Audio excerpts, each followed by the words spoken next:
आकाशवाणी भोपाल से प्रस्तुत हैं प्रादेशिक समाचार।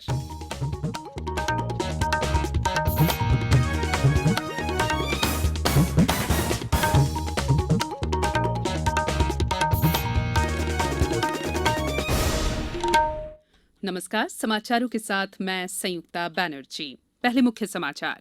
प्रधानमंत्री ने गुजरात के हजीरा रोपैक्स फेरी सेवा का उद्घाटन किया। उन्होंने कहा कि इस तरह के जलमार्गों से देश के आर्थिक विकास को बढ़ावा मिलेगा। पोत परिवहन मंत्रालय का नाम पोत परिवहन और जलमार्ग मंत्रालय किया जाएगा। प्रदेश में मिलावटखोरी के खिलाफ अभियान में तेजी, खाद्य सामग्री की जांच के लिए बनाई जाएंगी नई प्रयोगशालाएं।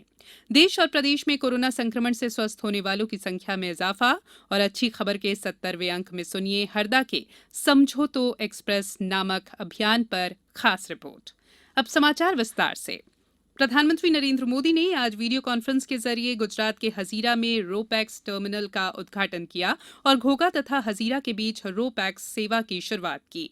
इस अवसर पर उन्होंने कहा कि इस तरह के जलमार्ग देश के आर्थिक विकास को बढ़ावा देने में सहायक सिद्ध होंगे। श्री मोदी ने कहा कि इससे हजीरा और घोघा के बीच 375 किलोमीटर की दूरी घटकर सिर्फ 90 किलोमीटर ही रह जाएगी। हजीरा घोघा रोपैक्स फेरी सेवा दक्षिण गुजरात और सौराष्ट्र क्षेत्र के प्रवेश द्वार के रूप में काम करेगी। इसके शुरू होने से माल ढुलाई में लगने वाले समय में कमी आएगी और प्रतिदिन करीब 9,000 लीटर ईंधन की बचत होगी। इस सेवा से कार्बन डाइऑक्साइड उत्सर्जन में प्रतिदिन करीब 240 लाख टन की कमी आएगी। डेमोक्रेटिक पार्टी के उम्मीदवार जो बाइडेन ने रिपब्लिकन पार्टी के डोनाल्ड ट्रंप को हराकर राष्ट्रपति पद का चुनाव जीत लिया है। वे अमेरिका के 46वें राष्ट्रपति होंगे। नए राष्ट्रपति अगले वर्ष 20 जनवरी को कार्यभार संभालेंगे। श्री बाइडेन ने 279 सीटें हासिल की हैं। अमेरिका में राष्ट्रपति चुने जाने के लिए 538 सीटों में से 270 सीटों पर जीत हासिल करनी होती है। जो बाइडेन की जीत के साथ ही डेमोक्रेटिक पार्टी की उम्मीदवार कमला हैरिस का उपराष्ट्रपति बनना भी तय हो गया है। वे अमेरिका की पहली महिला उपराष्ट्रपति होंगी। वहीं भारत में राष्ट्रपति, उपराष्ट्रपति और प्रधानमंत्री ने जो बाइडेन और कमला हैरिस को बधाई दी है।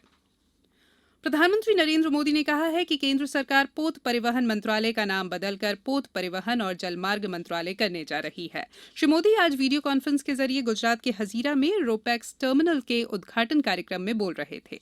उन्होंने कहा कि गुजरात का समुद्री तट समृद्धि का प्रमुख द्वार बन गया है। प्रधानमंत्री ने कहा कि गुजरात समुद्री क्लस्टर, गुजरात समुद्री विश्वविद्यालय, भावनगर में विश्व का पहला सीएनजी टर्मिनल और उनके विकास परियोजनाओं पर तेजी से काम हो रहा है। विक्रम विश्वविद्यालय उज्जैन के कुलपति डॉक्टर अखिलेश कुमार पांडे ने प्रधानमंत्री द्वारा शुरू किए गए जन आंदोलन में सहभागिता करते हुए लोगों से कोरोना से बचाव के लिए मास्क पहनने और बार बार हाथ धोने तथा 2 गज की दूरी का पालन करने की अपील की है। इस महामारी का कोई बचाव नहीं है, कोई वैक्सीन नहीं है और जब तक वैक्सीन नहीं आती है तब तक मात्र प्रकृति के बनाए हुए नियमों का पालन करना ही अति आवश्यक है।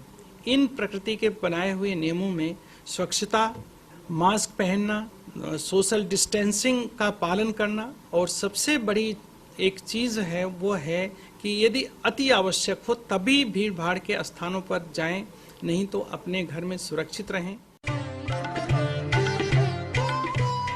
कोविड-19 से बचाव और सुरक्षित रहने के 3 उपाय। मास्क लगाएं, 2 गज दूरी है जरूरी, सुरक्षित दूरी रखें, हाथ और मुंह साफ रखें। बुलेटिन में एक बार फिर आप सभी का स्वागत है। प्रदेश में राज्य सरकार मिलावटखोरी के खिलाफ अभियान चला रही है। अभियान के तहत नकली खाद्य सामग्री बनाने, अपनी कम गुणवत्ता वाली खाद्य सामग्री को प्रसिद्ध ब्रांड्स के नाम से बाजार में बेचने और खाद्य सामग्री में मिलावट करने पर विक्रेता के खिलाफ कड़ी कार्रवाई की जा रही है। उधर केंद्र सरकार की वित्तीय मदद से प्रदेश में शीघ्र ही खाद्य सामग्री की जांच के लिए इंदौर, ग्वालियर और जबलपुर में 3 नई प्रयोगशालाओं की स्थापना की जाए। वहीं खाद्य सामग्री की जांच के लिए प्रदेश में 9 चलित प्रयोगशालाएं भी संचालित की जाएंगी। देश में कोविड-19 से स्वस्थ होने की दर 92.49% हो गई है। पिछले 24 घंटों के दौरान 49,000 से अधिक कोविड मरीज ठीक हुए हैं। इस प्रकार स्वस्थ होने वालों की संख्या 78,68,000 से अधिक हो गई है। उधर प्रदेश में कोविड-19 के मरीजों की संख्या 1,76,400 से अधिक हो गई है। वहीं इनमें से 1,65,700 से अधिक मरीज स्वस्थ हो चुके हैं। इस तरह सक्रिय प्रकरणों की संख्या घटकर 7,736 रह गई है। 52 में से 24 जिले कल ऐसे रहे जहां 10 से कम नए मरीज मिले हैं। सबसे ज्यादा प्रभावित इंदौर जिले में कल 89 लोगों में संक्रमण की पुष्टि हुई है, वहीं 110 मरीज स्वस्थ हो गए हैं। शहडोल जिले में कोरोना के 2 नए पॉजिटिव केस मिले हैं। जिले में संक्रमितों की संख्या 2,650 है। जबलपुर में कोरोना से स्वस्थ होने पर 43 व्यक्तियों को डिस्चार्ज किया गया। कोरोना के संक्रमण से मुक्त होने वाले मरीजों की संख्या 12,294 हो गई है। जबलपुर का रिकवरी रेट बढ़कर अब 94.35% हो गया है। होशंगाबाद जिले में 9 कोरोना मरीज स्वस्थ हुए हैं। छिंदवाड़ा से हमारे संवाददाता ने बताया है कि देर रात मेडिकल कॉलेज की प्रयोगशाला से मिली रिपोर्ट में जिले के 6 लोगों में कोरोना संक्रमण के लक्षण मिले हैं। अब जिले में 1,929 मरीज हो गए हैं। हमारी विशेष श्रृंखला अच्छी खबर के 70वें अंक में आज सुनिए हरदा के समझो तो एक्सप्रेस नामक अभियान पर खास रिपोर्ट।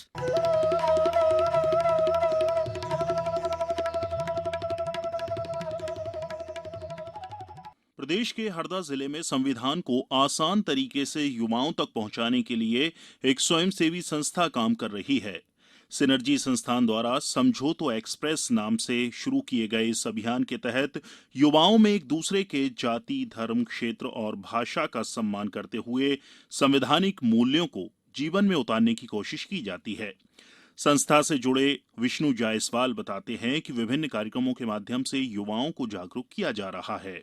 पिछले 7-8 वर्षों में संविधान को मजेदार रोचक तरीके से युवाओं के बीच ले जा सके, इसलिए हम लोग काम कर रहे हैं। सिवाय से दिल्ली के साथ मिलकर हम लोगों ने एक कार्यक्रम शुरू किया था जिसका नाम था समझो तो एक्सप्रेस, जहां पर हम युवाओं को एक ऐसी परिस्थिति से गुजारते थे कि वे अलग अलग जाति, धर्म, भाषा, क्षेत्र की जो डाइवर्सिटी है उसको समझ सकें और एक दूसरे का सम्मान कर सके। बाद में हम लोगों ने जागरूक कार्यक्रम शुरू किया जहाँ पर युवा मौलिक अधिकार और कर्तव्य के चुनौतीपूर्ण टास्क कंप्लीट करते थे और उन्हें कंप्लीट करने पर स्कोर मिलता था।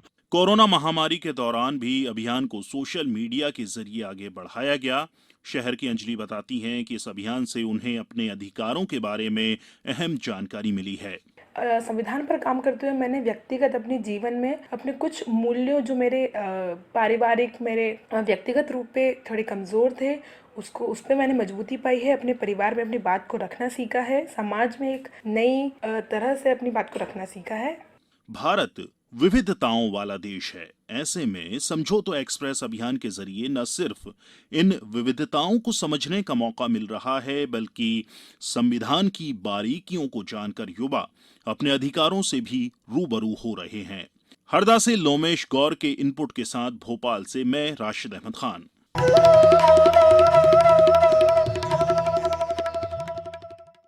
अच्छी खबर में आप हर रविवार रूबरू होते हैं प्रदेश के किसी भी इलाके की उस खबर से जो सकारात्मक है और समाज को दिशा देने में मददगार हो सकती है। अब कुछ समाचार संक्षेप में। भारत की विदिशा मैत्रा को सदस्य देशों के बड़े समर्थन के साथ संयुक्त राष्ट्र की संस्था, प्रशासनिक और बजटरी परामर्श समिति के सदस्य के रूप में चुन लिया गया है। ग्वालियर किले में मध्य प्रदेश पर्यटन विकास निगम का लाइट एंड साउंड शो आज से फिर शुरू हो रहा है। इंदौर जिले के हातोद तहसील के गांव जम्बूड़ी हप्सी में कंप्यूटर बाबा के 40 एकड़ शासकीय भूमि पर बनाए गए अतिक्रमण को आज जिला प्रशासन ने हटा दिया। नीमच कलेक्टर ने जिले को जल अभाव क्षेत्र घोषित किया है। शहडोल जिले में यातायात पुलिस ने लगभग 10 लाख रुपए कीमत का 82 किलो गांजा जब्त किया है और 3 आरोपियों को गिरफ्तार भी किया है। ये गांजा उत्तर प्रदेश ले जाया जा रहा था। भारतीय वन संस्थान ने निवाड़ी जिले के ओरछा में टूरिस्ट गाइड का प्रशिक्षण शिविर लगाया, जिसमें प्रदेश के 25 गाइड शामिल हुए। शहडोल जिले के सरसी गांव में बाघ के 3 शिकारियों को गिरफ्तार किया गया है। आरोपियों ने करीब 3 महीने पहले करंट लगाकर बाघ का शिकार किया था।